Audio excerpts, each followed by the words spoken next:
हे बघा मित्रांनो, कांद्यामध्ये आपण ड्रिप केलेलं आहे आणि थोडं कुठे कुठे याला पाणी येत आहे, म्हणजे थोडं उंदरानं खाल्लेलं आहे.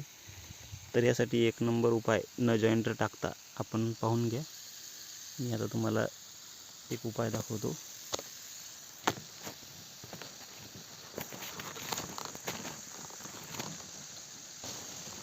यासाठी आपण घेतलेलं एक मल्चिंग पेपर. हे बघा, मल्चिंग पेपर आहे. यासाठी काय करायचं आहे, मल्चिंग पेपर घ्यायचा आणि याला एकदम असा घट्ट बांधून घ्यायचा.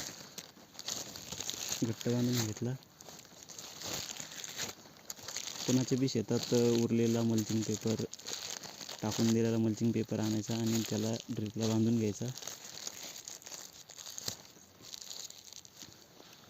तुम्ही बघू शकता, एक नंबर असा ड्रिपचा लिकेज काढलेला आहे.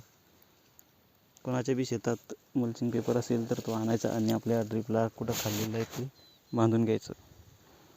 व्हिडिओ आवडला लाईक करा, सबस्क्राईब करा.